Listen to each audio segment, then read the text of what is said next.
meet again.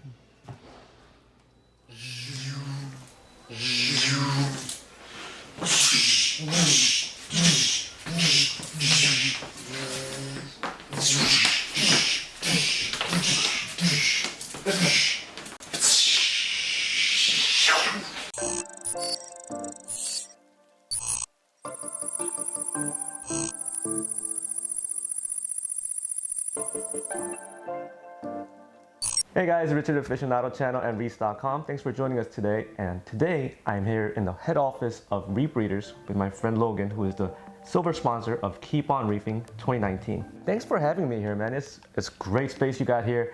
I'm actually very surprised at all the stuff all the inventory and everything that you got here. Tell me something about Reef Breeders and what you do here. A lot of people don't know this, but we're actually based out of Rhode Island. We ship, stock, and service everything right at our offices here. So everything here is in inventory. We keep all our lights in stock right here in our very own warehouse. We don't drop ship. We don't use fulfillment centers. We ship worldwide right out of Rhode Island, which is awesome. You know, we're near a great reefing community here. It's a great corner of the country up in the Northeast here. And then just looking at the facility that you have here, it looks like you have like almost everything. Everything you can imagine. Yeah. Yeah, so I mean, we have a whole wall full of ATOs, power heads, return pumps, and then of course right behind me, this is a wall of lighting. You know, it's about 6 feet tall back here. Palace statuses. Yeah, these are all the 50s, 48s, so these are big lights we have here. Yeah, so I mean, basically anything that you need to power your tank, that's what we do. Anything from the smaller accessories. We've brought in a lot of very nice protein skimmers as well, but lighting is our specialty. I mean, that's what we've been doing for years and years. We don't compromise on our lights. That's our flagship product. What's something that you could expect from a Reef Breeders product? From a Reef Breeders product, I mean, you could expect quality, affordability, and longevity. I mean, that's really what we strive to provide. You know, most of the products that we carry, if not all of them, have been used on my personal systems or the systems of trusted friends before we even bring them to market. If we bring a product in, if it has the Reef Breeders name, we want to make sure that it's a solid product, that it's built to last, and that it's at a price that the average reefer can afford. You know, you look incredibly young, Logan. How old are you, if you don't mind me asking?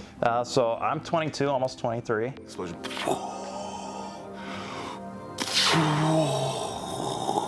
Wow. And I actually started Reef Breeders in high school. It was about 13, 14 when I got started. Wow. I started with aquaculture actually. So I went to aquaculture school in Bridgeport, Connecticut. Gotcha. And I started a project. I wanted to start breeding fish. So I had clownfish. They never ended up laying eggs. But I had all of the precursors to clownfish, raising the clownfish. So I had phytoplankton, I had rotifers, and I actually had copepods as well. So I sold a lot of those. I actually started reefbreeders.com. That's where the name came from. So I was very fascinated with reefs, still am today, and marine breeding as well. So I started my company to breed fish. The fish never ended up breeding. But as I got more and more into corals, I actually needed lights for my systems.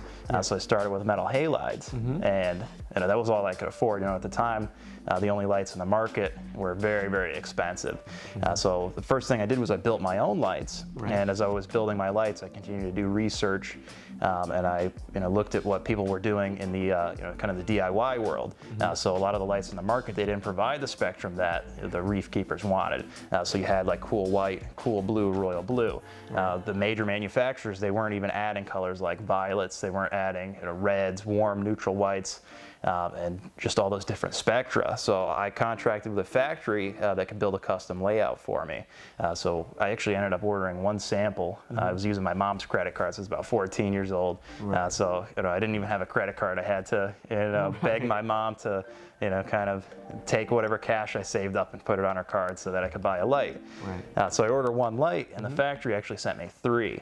Wow. So they expected me to pay for the other 2. So what I did was I turned around and I sold those 3 lights, and then I ordered in 6, and then 12, and then I kind of built it up into this. Wow, that's an amazing story. Starting from 14 years old, now you have a small empire, and that's just rapidly growing. Because I see Logan like everywhere now. I see him in Reeferpaloozas, I see him in Magnas. I mean, it's incredible to see where this is going.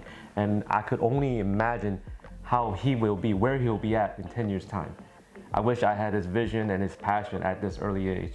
And I could only point your success to your commitment to what you said, and you're standing behind your product. Absolutely. I appreciate that, Richard. And it's, you know, it's, I give credit where it's due. You see so many people, so many companies start and they fail so quickly. And then at such a young age, I see you coming in, staying for so many years. It speaks in volumes to me.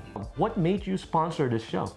Well, I've been working with Scott since I think about 2014, 2015. Right. And I mean, he had been ordering from me for probably like 1 or 2 years. Yeah. And he didn't even know that I was in Rhode Island. Wow. So, you know, after a couple years doing business with Scott, I was like, you know, I'm just gonna drive up and visit. I think at the time when we were first doing business, I was still shipping stuff out of Connecticut. I just started going to URI, so my warehouse wasn't even here yet. Gotcha. So then I drove up to Scott's place, and I was like, you're right here up in Coventry. He's only 30 minutes from us.